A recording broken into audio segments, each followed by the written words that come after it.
Hello. In this video I'll be talking about the series One Piece, specifically the inherited will theory. In the beginning I'll be taking a few minutes to explain what this theory is all about, before I explain my problems with it. If you already know how it goes, feel free to skip ahead. The inherited will theory states that the ancient kingdom that the early world government fought during the Void Century had a plan to create the All Blue, a single ocean made up of all the oceans in the world. To make the world into one piece by removing the separation between oceans and normalizing the Grand Line, allowing for easier sailing and increased freedom of movement. To do this, they plan to destroy the Red Line, though there is some disagreement within the fandom about whether they need to destroy all of it, or just one or both of the places the Red Line and Grand Line meet, Mary Joa and Reverse Mountain. That's not really very important to me. The 20 Kings opposed this plan, and wiped out the ancient kingdom to stop them from finishing it. Luffy will learn about all this through Robin and the Rio Poneglyph, and will follow it through, creating the All Blue. The most compelling piece of evidence for this theory is Madame Charlie's prediction, that Luffy will destroy Fishman Island. Destroying the Red Line above it would do that. I feel this theory is popular because people see it as a way to fulfill many of the dreams the Straw Hats have, all at once. Robin wants to know the secrets of the Void Century, Brook needs to get back to Laboon and destroying Reverse Mountain would make it easier to reach him, Sanji needs to find the All Blue, and Nami wants to map the world, and the world being a single ocean would make that easier. People also like to talk about dreams, the will of D, freedom, things like that, but really that sort of thing could be applied to practically any large-scope One Piece theory. Now for my problems. First, why would Luffy want to destroy the Grand Line? This is what the theory is about, right? If you want to make the world into just a single ocean that anyone can travel, you have to turn the Grand Line into just another stretch of boring water. Why would Luffy want to destroy the home of adventure and the place where dreams come true? Destroy the most magical, wonderful, terrifying, brilliant place in the world? It just doesn't make sense for the character, and it doesn't make sense for the larger themes of the series. One Piece is all about people's love of adventure. Wasn't this the plan of the antagonist of Film Z? Sure, there'd be mob casualties and it was for different reasons, but the result is the same. Is Luffy really going to deny future pirates the chance to make the journey to Raftel themselves? To conquer the Grand Line and become Pirate King? When I've brought this up in the past, people have countered that Luffy will need to do it, because of the Will of D and the Poneglyphs and the Ancient Kingdom and so on. But isn't the Pirate King supposed to be the man with the most freedom in the world? Do you really think that the Pirate King is going to do something he wouldn't want to do because carvings on a rock told him to? Doesn't that go against what the Pirate King stands for? Some people have said that Luffy would do it because he wants to help his friends fulfill their dreams. I can kinda see where they're coming from, but it still means Luffy's doing something he would never really want to do. Can't Oda just write it so all their dreams can come true without destroying the Grand Line? Before this theory came along, fans believed that the crew would achieve their dreams. Oda doesn't need to make everything revolve around the Grand Line's destruction. Luffy is the main protagonist, and as readers, we see the world through his eyes.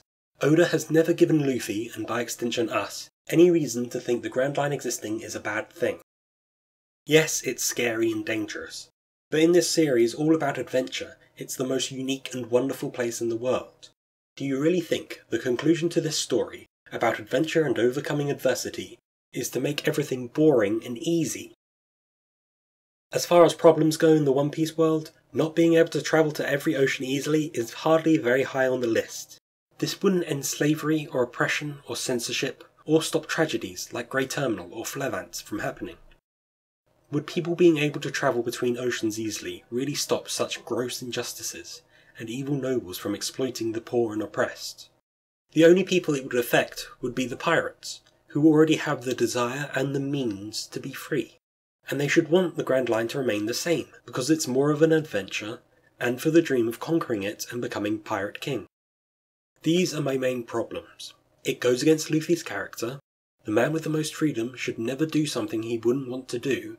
There's no hint that Oda wants us to believe the Grand Line needs to be destroyed. And its destruction doesn't really change things. But there are other problems, like the government's motivation. It doesn't really make sense for the world government, the pinnacle of globalization, to want to restrict movement around the world. People have given vague explanations about their motivation. Because they're generally oppressive, they don't want people to have the freedom of movement. But do they really? The celestial dragons don't really care about anything except for indulging their own twisted desires, while the rest of the government seems to be just doing its job. So long as you obey the laws, I don't think the government has any problem with people moving around. Yes, the government is corrupt and has done terrible things to people who weren't doing anything wrong. But oppressing the freedom of movement is just a symptom of that, not the cause. Like I said, how does this really change anything meaningful? Besides, you'd think there would already be a lot of civilian ships out in the world. Otherwise pirates wouldn't have anything to prey upon. All the ships in the world can't be split between pirates and marines. Not to mention the huge amount of infrastructure that would be needed to keep an organisation like the government afloat. Transporting weapons, ammo, food, supplies for building ships and bases, uniforms. Do you think the government really does absolutely everything itself? Also, shouldn't the government welcome the Grand Line's destruction? The Four Blues are where the government has the most control. It's the dangerous and chaotic Grand Line where their authority wavers. They should love to make the Grand Line just like one of the Four Blues. And like I said before, making the Grand Line normal would mean no one can conquer it and become Pirate King. If people can't become Pirate King, a lot fewer people would choose to become pirates, making it a lot easier for the government. Finally, this is the dark secret behind the Void Century. The government committed genocide. Genocide! To keep this a secret? How does this really affect them in any meaningful way? If Luffy goes through with it, then the Celestial Dragons are still the Celestial Dragons. The Five Elders are still the Five Elders. The Kings are still the Kings. It doesn't invalidate their authority in any meaningful way. The worst thing for the government is that it has to relocate its capital. So why would it consider the poneglyphs such a huge threat? From what I understand, the ancient weapons are just an excuse for the government to ban poneglyphs because of the real secrets. Then there are the actual mechanics. Would destroying the Red Line stop the weather from being crazy? How? Why? People just say it will and leave it at that. Or baselessly suggest that Uranus will involve weather manipulation. What about the magnetism? Does destroying the Red Line just turn the magnetism off?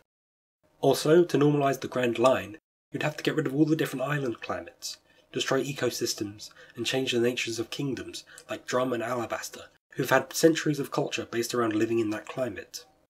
Then there are the Sea Kings in the Calm Belt. Where do they get to live in this new world? Finally, we have Roger. If the secret to the One Piece is as simple as destroy this one thing and everything is changed forever, why didn't he do it himself? Yes, he was dying of an incurable disease, but he did survive long enough to hand himself in and be executed. He could read the poneglyphs, so he would have known the plan and could find the ancient weapons. And he was on friendliest terms with the man who could create earthquakes. Couldn't he at least make a start? Inspire people to join him and continue his work directly, rather than muck about with creating the Pirate Age? This implies to me that the secret of the Void Century isn't just a quick fix that permanently changes everything, but more likely something that has to be rebuilt or maintained long term, something Roger couldn't hope to do with his limited lifespan. So overall, this idea requires the destruction of the Grand Line, the coolest place in the world, Luffy to follow instructions like a well-behaved tool, the government not wanting to make the Grand Line just like the Four Blues, where they have the most control, and Roger to start the pirate era rather than just sort it all out himself. And the whole thing to be worth the hassle. But I don't think this idea is completely unsalvageable. Parts of it could work, but I feel it's been overinflated to be all-encompassing. Luffy has plenty of reasons to want to destroy Mary Jo already, plus whatever he learns from the Rio Poneglyph. He does this, destroying the Red Line under it, and destroying Fishman Island. Since that spot has all 6 existing oceans touching it, that area becomes the All Blue, but the Grand Line and the Four Blues are left relatively unaffected. Now civilians, traders, marines, etc. can go through the All Blue to reach any other ocean. Meanwhile, pirates and adventurers can decide to use the more exciting entrance of Reverse Mountain, even being able to escape the Grand Line if they don't feel they can make it in the new world. Since Luffy doesn't need some artificial reason to destroy Reverse Mountain, the rest of the Red Line, or the Grand Line, the creation of the All Blue and the destruction of Fishman Island doesn't have to be a plan from the Void Century. or have anything to do with the Will of D or the Ancient Kingdom. It could all just be a happy accident. True, this leaves a loose end as to why Noah was built in ancient times, but we've already seen how badly the modern citizens of Fishman Island want to live on the surface. Isn't it reasonable to think that the fishmen of ancient times wanted to do so as well? That they had planned on migrating to the surface with help from the Ancient Kingdom, but the war with the government ruined everything. So, those are my problems with the inherited will theory, plus an alternative I think works better, though it's not as important in the grand scheme of things. As for what I think the One Piece is and the secrets of the Void Century are, that will be the subject of my next video. Goodbye.